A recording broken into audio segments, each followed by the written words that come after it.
ইন্নাল হামদালিল্লাহ নাহমাদুহু ওয়া নাস্তাইনুহু ওয়া নাস্তাগফিরুহু ওয়া নাউযু বিল্লাহি মিন শুরুরি আনফুসিনা ওয়া মিন সাইয়্যাতি আমালিনা মান ইয়াহদিল্লাহু ফালা মুদিল্লা লাহু ওয়া মান ইউদ্লিল ফালা হাদিয়া লাহু আশহাদু আল্লা ইলাহা ইল্লাল্লাহু ওয়াহদাহু লা শারীকা লাহু ওয়া আশহাদু আন্না মুহাম্মাদান আবদুহু ওয়া রাসূলুহু আম্মা বাদ ফাইন্না খায়রুল হাদিসি কিতাবুল্লাহ ওয়া খায়রুল হাদি হাদি মুহাম্মদ সাল্লাল্লাহু আলাইহি ওয়াসাল্লাম অশারিল উমুরি মুহতাসাতুহা ও কুল্লু মুহতাসাতু বিদা ও কুল্লু বিদাতু দালালা ও কুল্লু দালালাতু মিন্নার আউযু বিল্লাহি সামিউল আলিম মিনাশ শাইতানির রাজিম। আলহামদুলিল্লাহ, এখন আমরা চতুর্থ পর্বে যাচ্ছি। আমরা এর আগে তৃতীয় পর্বে সামান্য একটু ডিস্টার্বের কারণে আমরা পরবর্তী পর্বে যাচ্ছি আর কি। যাই হোক, বুখারী শরীফের যে হাদিসটা আর কি, সেটা হলো এহরাম অবস্থায় ইবনে ওমর রাদিয়াল্লাহু আনহুর পায়ে বিষাক্ত বর্ষা নিক্ষেপ করা হয়। যখন হাজ্জাজ ইবনে ইউসুফ তেমারদারির জন্য ইয়াদাতের জন্য আসে, তাকে দেখাশোনা করার জন্য আসে এবং বলতে থাকে যে আপনার পায়ে কে আঘাত করেছে আপনি বলেন, আমি তার বিচার করব। তখন আবদুল্লাহ ইবনে ওমর বলেন যে যে এই এহরাম অবস্থায় অস্ত্র নিয়ে আসার অনুমতি দিয়েছিল সেই এর জন্য দায়ী। তখন হাজ্জাজ ইবনে ইউসুফ আর কিছু বলে না, চুপ হয়ে যায়, অর্থাৎ তুই নিজেই, কারণ সে নিজেই, এবং তাকে লোভ দেখানো হয়েছিল। সে হেজ্জাজের গভর্নর ছিল এবং তার যে এই যে কারনামা, এই যে করতুতগুলি আর কি। যাই হোক, মুস্তাদরাক হাকিমের এক হাদিস আছে এবং মজমায়ে জওয়ায়েদেরও একটা হাদিস আছে। সেখানে ইবনে ওমর বুঝতে পেরেছিলেন যে এই যে ঘটনাগুলি এগুলি কিভাবে ঘটছে। যদিও ইবনে ওমর শেষের দিকে তিনি বলেছিলেন যে আমার ভুল হয়ে গেছে, যে আমি আমার নামাজ এবং আমার ইবাদতের ভিতরে এতে আমার কোনো আফসোস নাই, কিন্তু আমার একটাই শুধু আফসোস, সেটা হলো যে আমি আলী রাদিয়াল্লাহু আনহুর সাথে থেকে বিদ্রোহীদেরকে কেন হত্যা করলাম না, এই বিষয়টা। কিন্তু সে ফিতনার ভয়ে বিভিন্ন কারণে এবং উম্মতের এক ধরনের বিশৃঙ্খলা সৃষ্টি হবে এবং তারা যেভাবে অন্যায় অত্যাচার জুলুম, তাদেরকে জালেম বলা হয়, অনেকে তাদেরকে বিদ্রোহীদেরকে তাদেরকে কাফের বলে, মুনাফিক বলে, কিন্তু আসলে আলী রাদিয়াল্লাহু আনহু তাদেরকে জালেম, ফাসিক জালিম হিসেবে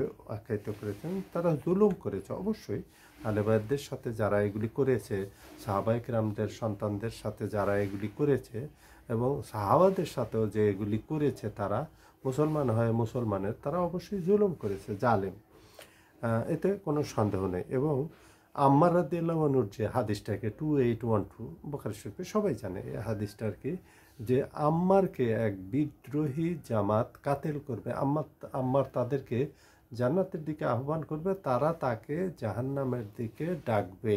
এই যে হাদিসটা, এই হাদিসটা কিন্তু তারাও জানতো, এবং যারা জানতো না তাহলে তাদের বিষয়টা ভিন্ন। কিন্তু এখন এখানে বিষয়টা হলো যে এই যে 1400 বছর আগে এজিদ কে সবাই এইভাবে ট্রিট করতো এবং সাহাবায়ে কেরাম, আর এখন বর্তমানে জামানায় যে নাসবিগুলি আছে তারা কিন্তু এজিদকে রাদিয়াল্লাহু আনহু বলে, এজিদ এটা করে নাই, জুলুম করে নাই, এটা তারা মনে করে।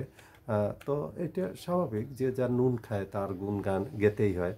যাই হোক, বুখারী শরীফের হাদিস 3748 নম্বর হাদিস, হুসাইন আলাইহিস সালামের, ইমাম বুখারী কিন্তু এখানে হুসাইন আলাইহিস সালামই বলেছেন, এবং মাকতাবাতুশ শামিলা, alsunnah.com এবং ইসলাম 360 অন্যান্য যে ওয়েবসাইটগুলি আছে, যেগুলি সাধারণত দারুস সালাম থেকে, বেইরুত থেকে এগুলি জাস্টিফাই করা হয়, এখানেও কিন্তু আলাইহিস সালাম আছে। কিন্তু আমাদের উলামারা যখন এইটা অন্যান্য ভাষায় তর্জমা করেছেন, তাফসীর করেছেন, তখন কিন্তু আলাইহিস সালাম কেটে দিয়ে রাদিয়াল্লাহু আনহু করেছেন। যাই হোক, যেটাই করুক না কেন, এর অর্থ এই নয় যে এইটা তাই বলেই সেটা ওইটাই হয়ে যায়, তারা করলো বলেই ওইটাই হয়ে যায়। যেমন যাই হোক, এজিদ কিছুই করে নেই, তার কোনো প্রমাণ নাই, এই ধরনের কথা বলে দেয়। আল্লাহ পাক যেন কিয়ামতের দিন তাদেরকে এজিদের সাথে হাসর নাসর করে, আর আমাদেরকে যেন হুসাইন আলাহ সাল্লামের সাথে, রাসূল সাল্লাহ সাল্লামের এবং তার পরিবার পরিজনের সাথেই আমাদেরকে রাখে। আমরা এই দোয়া করি, আমিন আমিন ইয়া রাব্বুল আলামিন। বুখারী শরীফের হাদিস, ইবনে ওমর কে একজন কুফি জিজ্ঞাসা করেন যে এহরাম অবস্থায় যদি মশা মাছিকে যদি হত্যা করা হয় তাহলে কি কাফারা দিতে হবে, দাম কি হবে? তখন তারা বলে যে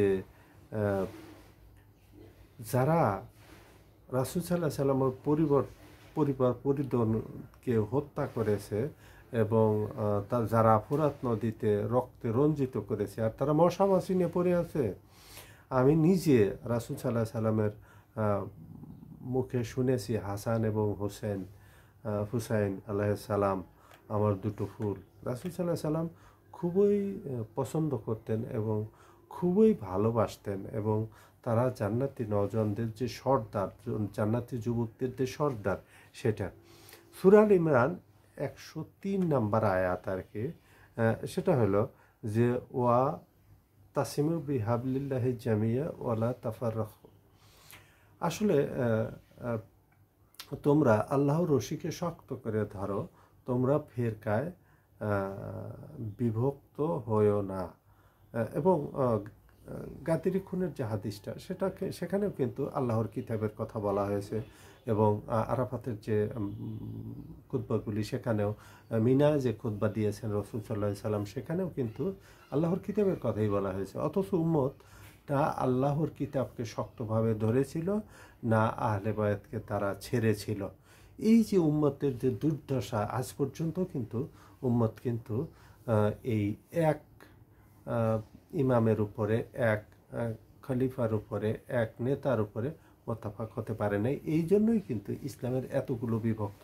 আমরা জানি রাজনৈতিকভাবে বিভিন্ন দল থাকতেই পারে, বিভক্তি থাকতেই পারে, কিন্তু তারা কিন্তু একটা, তাদের ভিতরে ওই একটা দুটো সাব থাকতেও পারে, নাও পারে, কিন্তু তারা খুব একটা করতে পারে না। কিন্তু মুসলমানদের ভিতরে অনেক ডিভিশন, এই বিষয়টাই কারণ মুসলমানরা তারপর থেকে আর কখনো তারা ওই যে কোনো একটা বিষয়ে মোত্তাফাক হতে পারেনি। এটি হলো মুসলমানদের একটা দুর্বলতা। এবং তোমরা আল্লাহর রশিকে শক্ত করে ধরো, কখনো ফিরকায় বিভক্ত হবে না। আসলে এটা কিন্তু একটা খবর, একটা প্রেডিকশন, এবং তার প্রফেসিতে, এবং ইমাম বাইহাকি এর তাফসিরে দালাইলুন নবুওয়াতে কিন্তু রাসূল সাল্লাল্লাহু আলাইহি সাল্লামের যে অনেকগুলো প্রেডিকশন আছে, এবং তার যে প্রফেসি, তার যে তিনি যে আল্লাহর নবী, তিনি যে একজন প্রফেট, তার কিন্তু অনেক প্রমাণ তিনি তার কিতাবে উল্লেখ করেছেন। ইমাম বাইহাকি কিতাব দালাইলুন নবুওয়া। আমি তোমাদের নিকট দুটো ভারী জিনিস রেখে যাচ্ছি, সেটা হলো একটা আল্লাহর কিতাব, এতে হেদায়েত আছে, এতে নূর আছে, তোমরা একে শক্ত করে ধরো, কখনো তোমরা পথভ্রষ্ট হবে না। এবং তিনি 3 বার বলেন, আর তারপর বলেন যে আমার আহলে বায়াত, তার প্রতি আল্লাহর ভয় দেখাচ্ছি, তার প্রতি আল্লাহর ভয় দেখাচ্ছি, এইভাবে 3 বার বলেন। কারণ হলো রাসূল সাল্লাল্লাহু আলাইহি সাল্লামকে আগেই বলে দেওয়া হয়েছিল যে ইয়া রাসূলুল্লাহ, ওহির মাধ্যমে, যে আপনার পরে আপনার পরিবার পরিজনের সাথে এই কাজগুলি করা হবে। এই বিষয়গুলি কিন্তু আমরা অবশ্যই লক্ষ্য রাখবো, এবং আমরা যেন ওটা করা তো দূরের কথা, এবং যারা করে তাদের অংশ বিশেষও যেন না হয়। রাসূল সাল্লাল্লাহু আলাইহি সাল্লাম কিন্তু এই সতর্ক সংকেত দিয়ে গিয়েছিলেন যে তোমরা তার অংশ হয় না, তার পার্ট হয়ে থেকো না, তোমরা তাদের থেকে ভিন্নতা অবলম্বন করবে এবং তাদের থেকে আলাদা অবলম্বন করবে। বুখারী শরীফের আর একটা হাদিস আছে, এবং রাসূল সাল্লাল্লাহু আলাইহি সাল্লামের ওফাতের 50 বছর পরে 61 হিজরিতে একটা শের লিখেছিলেন একজন, জিসকা হাতোं से लूटा रिसालत के बहार ও সাদাস নামাজ মে कहते रहे सल्लल्लाहु মুহাম্মদ। কারণ যারা প্রতিটা নামাজে দরুদ শরীফ পড়ে, ফাতিহা জিকির ইজকার করে, আল্লাহুম্মা সাল্লি আলা সাইয়্যিদিনা মাওলানা মুহাম্মদ ওয়া আলা আলি মুহাম্মদ, অথচ তারাই কিন্তু রাসূল সাল্লাল্লাহু আলাইহি সাল্লামের পরিবার পরিজনকে এইভাবে ফোরাত নদীর তীরে কারবালার ময়দানে তারা হত্যা করেছিল। তারা কিন্তু নামাজে এটা বলতে থাকে। এটা বুখারী শরীফের একটা হাদিস, সূরা তওবার 128 নম্বরের মক্কা ফাতার পরে বেলাল হাবশির সহযোগিতায় আমরা এই যে শিয়ারা যেটা করে এটা কিন্তু আমাদের কিন্তু এটা মাতম কিন্তু ইসলামে জায়েজ নাই। আর মাতম কিন্তু মানে শোক কিন্তু 3 দিন আমরা জানি হাদিস, সহি হাদিসে। কিন্তু যে গাম যেটা আর কি অনুশোচনা, অনুতপ্ত যে বিষয়টা, সেটা কিন্তু চিরদিন থেকে যায়। এর প্রমাণ হলো বুখারী শরীফের 4072 নম্বর হাদিস, সূরা তওবা 128 নম্বর। মক্কা ফাতার পরে বেলাল হাবশী রাদিয়াল্লাহু আনহু সহযোগিতায় ওয়াসি যে হামজা রাদিয়াল্লাহু আনহুকে হত্যা করেছিল তাকে নিয়ে আসা হয় এবং রাসূল সাল্লাল্লাহু আলাইহি সাল্লাম তাকে তার ইসলাম গ্রহণ করেন এবং তাকে একটা কথা বলে দেন, যে ওয়াসি তো বলছে, ইয়া রাসূলুল্লাহ, হামজার কাতেল, ইয়া রাসূলুল্লাহ, তোর ইসলাম কবুল, কিন্তু তুই কি এটা করতে পারিস? জীবনে কখনো আমার চোখের সামনে আসবি না, কারণ তোকে দেখলে আমার চাচার কথা মনে পড়ে। আসলে চাচাও ছিলেন না, তিনি শুধু চাচাই নন, তিনি কিন্তু তার দুধ ভাইও ছিলেন এবং রাসূল সাল্লাল্লাহু আলাইহি সাল্লাম। তো যাই হোক, চাচার মানে যে অনুতপ্ত, চাচার প্রতি যে ভালোবাসা, সেটা কিন্তু একদিকে। আর নিজের সন্তান, নিজের মেয়ের সন্তান, নিজের বংশের, আমরা জানি রাসূল সাল্লাল্লাহু আলাইহি সাল্লামের পরিবার কিন্তু 3 জায়গার থেকে বিলং করে। একটা হলো আহলে আলী, আহলে আব্বাস, আহলে আকিল। এই 3টা জায়গার থেকে কিন্তু রাসূল সাল্লাল্লাহু আলাইহি সাল্লামের পরিবার কিন্তু বিলং করে। সুতরাং তার পরিবার তার রক্ত, ফাতেমাতুজ জোহরা রাদিয়াল্লাহু আনহু, আলী রাদিয়াল্লাহু আনহুর যে সন্তান হাসান হোসেন, তাদের প্রতি তো অবশ্যই তার একটু বেশি। আর রাসূল সাল্লাল্লাহু আলাইহি সাল্লাম কিন্তু শুধু তাই নয়, কিন্তু তিনি কিন্তু হারিসুন আলাইকুম বিল মুমিনিনা রউফুর রাহিম। তাহলে এই যে রাসূল সাল্লাল্লাহু আলাইহি সাল্লাম এত হারিসুন আলাইকুম, তিনি এত ফিকিরমন্দ, এত চিন্তাযুক্ত যে তার উম্মতের ব্যাপারে। আর সেই সত্তা যদি বলে যে তুমি আমার সামনে এসো না চাচার ব্যাপারটা, তাহলে নিজের নাতি সন্তান তাদের ব্যাপারটা কত কঠিন হতে পারে। বুখারী শরীফের এবং বুখারী শরীফ, আবু দাউদের হাদিস আর কি। বুখারী শরীফের হাদিস নাম্বার হলো 3371 নম্বর হাদিস এবং আবু দাউদের হলো 4737, 4737 নম্বর হাদিস আবু দাউদে আর কি। ইব্রাহিম আলাইহিস সালাম এর দোয়া আর কি, একটা দোয়া আর কি। ইব্রাহিম